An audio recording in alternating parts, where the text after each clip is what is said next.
Boa noite, presidente, mesa, assembleia que nos assiste, internautas que nos acompanham aí pelas redes sociais. Hoje vou direcionar minha fala aqui a dois temas. O primeiro tema, ainda estou terminando o que a gente viu em Santa Isabel do Rio Preto, para poder trazer para cá, Mauri, porque a gente sente falta de mais pedidos, também de outros vereadores para Santa Isabel. Sempre falo, Mauri, que o Saulo, através do Mauri, que é assessor dele, tem feito algumas coisas para Santa Isabel, mas é muito pouco diante do que Santa Isabel realmente precisa. Você teve lá também agora há pouco tempo, você viu o tamanho, é o maior distrito de extensão territorial de Valença, Elcim, e é um distrito que, por essa dificuldade de local, é muito complicado você trabalhar, a prefeitura, inclusive, trabalhar. Por isso, ela precisa ter uma subprefeitura eficiente, precisa ter uma subprefeitura que tenha autonomia de trabalho, precisa ter uma subprefeitura que realmente oferte os serviços básicos para a população de Santa Isabel, porque a gente aqui, enquanto vereador, a gente experimenta e consegue ver várias coisas que a gente precisa lutar para que sejam modificadas. E uma delas é uma demanda, é um projeto meu e do vereador Eduardo Ávila, para que a gente possa unificar o valor das passagens de ônibus, Saulo, porque a passagem só de vinda de Santa Isabel para Valença é R$ 18,45. E de volta a Santa Isabel é quase R$ 40. Como que nós vamos exigir de um cidadão isabelense para ele vir para Valença, ele já sai com prejuízo de R$ 40, com 2 ou 3 horários de ônibus só? Fora que o cara tem que almoçar, porque ele vai ficar o dia inteiro aqui, tem que fazer um lanche, se ele tiver mais um outro corre aí, muito mais de R$ 50. E aí eu vou incluir, porque fui na semana do pagamento dos servidores da prefeitura, o cara que recebe um salário mínimo, ele deixa, Mauri, quase 10% do salário dele só nesse translado aí dele vir de Santa Isabel para Valença para poder receber o pagamento dele. Ele deixa lá um pedágio de 10% do salário dele. Então, é uma coisa que a gente precisa modificar. E aí a gente precisa fazer como foi feito em Vassouras, pelo prefeito Severino Eduardo, a gente sentou e viu que existe a possibilidade. A prefeitura precisa subsidiar o valor dessas passagens. É impossível que a gente não tenha, dentro do contexto orçamentário, Eduardo, uma rubrica que possa fazer o subsídio dessas passagens, tanto a de Juparanã para Valença, a de Pentanha, a de Parapeúna, a de Santa Isabel e a de Conservatória também. Pegar pelo valor da passagem mais barata dos distritos e fixar aquele como valor fixo para os distritos. Daí já fica a dica para o prefeito Fernandinho, que se ele não fizer, a gente vai ter que esperar esse governo entrar, e se eu for prefeito, eu faço. Como várias coisas que eu já tenho tentado mostrar aqui, porque é uma vergonha a gente cobrar do cidadão isabelense R$ 18 para ele vir, R$ 18 para ele voltar. É uma vergonha você ter que deixar o cara lá, se lá não tem uma agência de banco, Valtinho. Não tem uma agência do Correio. Vários e vários serviços não são prestados lá. A subprefeitura de lá não tem acesso ao serviço de protocolo, sistema de protocolo da prefeitura. Então, a vida útil dele precisa ser aqui no primeiro distrito. E aí a gente fica vendo que não dá mais para a gente aqui aceitar certas coisas que vão acontecendo com irmãos valencianos nossos, porque os isabelenses são valencianos. O voto lá em Santa Isabel cai aqui na somatória daqui de Valença. E isso precisa ser uma modificação governamental, institucional. Os distritos precisam ser locais estratégicos do governo. Não só Santa Isabel.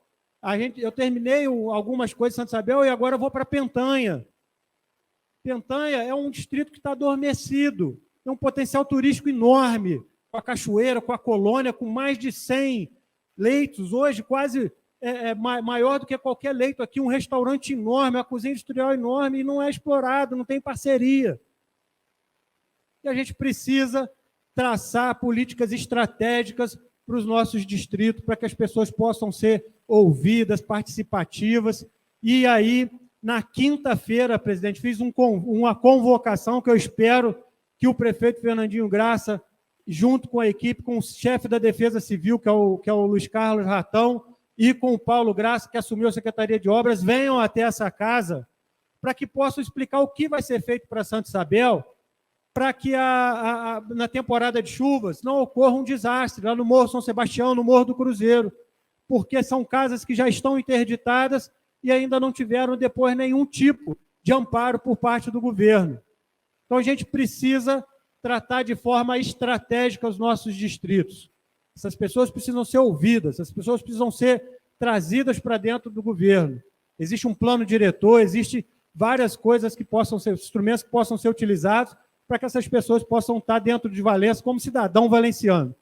Pessoas que precisam realmente da nossa atenção, da nossa empatia, da nossa atenção, que a gente possa olhar mais para o Santa Isabel. E aí coloco esse desafio para todos os vereadores, não só para mim, mas para todos os vereadores, mesmo os vereadores como Pedro, que é lá de Parapeúna, o Dudu, que é lá de Juparanã, para que a gente possa ter olhos para esse povo de Santa Isabel, de Pentanha. Agora, a partir de agora, nós vamos começar, vamos para Pentanha para ver o que a gente pode ser colaborativo lá também. E aí a gente conseguir fazer de Valença uma cidade mais justa, mais inclusiva e mais sustentável. Dito isso, vou entrar no outro assunto que queria trazer para essa casa. Tenho certeza que todos os vereadores estão sendo abordados com relação às cobranças da taxa de água na nossa cidade. Não dá para que a gente não dá para fechar os olhos frente ao que está acontecendo na cobrança de água de Valença, na desordem que está acontecendo na cobrança da tarifa de água em Valença. É a terceira vez que subo nessa tribuna para me posicionar de forma muito tranquila, de forma muito segura, contra o que hoje acontece em Valença.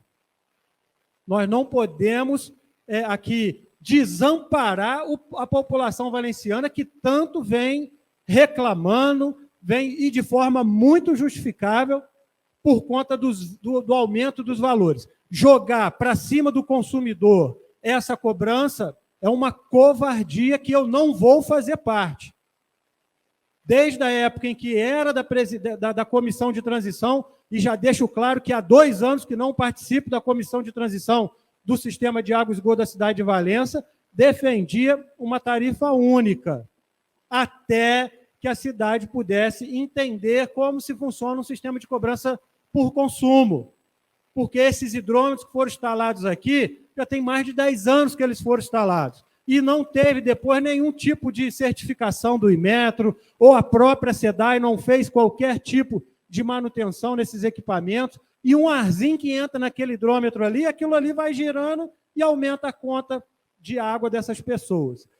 Só hoje, recebi 4 pessoas que foram, através do meu WhatsApp, me mostrando contas de valor de mais de R$200, o que não é normal para uma família comum, porque o marco regulatório fala em capacidade contributiva do consumidor, do cidadão. Será que Valença, a capacidade contributiva do cidadão é de R$200 para pagar a conta de água? Não é.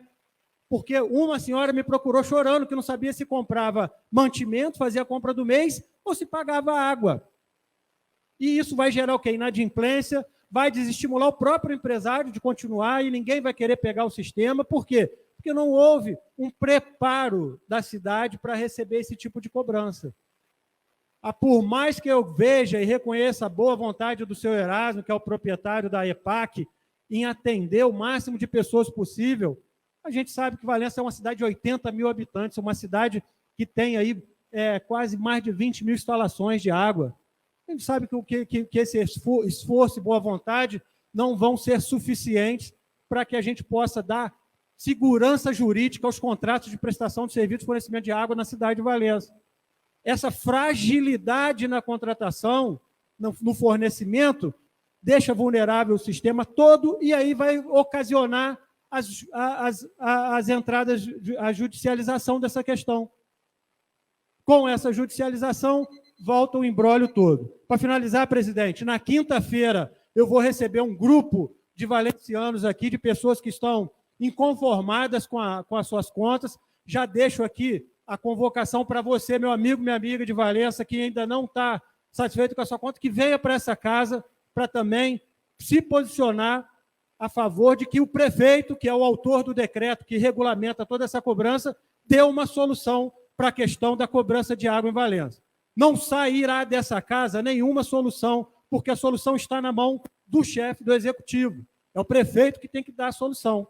Não passou nada por essa casa aqui. Deixo claro isso também. Então, que a gente cobre medidas efetivas antes que a judicialização ocorra, e aí nós passamos por um longo período penando com uma água na justiça, e não é interessante para ninguém que socorra. Então, vamos lá, vamos agir, a equipe da prefeitura precisa agir e rápido para restabelecer a ordem, para não criar uma anarquia tarifária na cidade de Valença com relação à água. Tá certo? Boa noite a todos.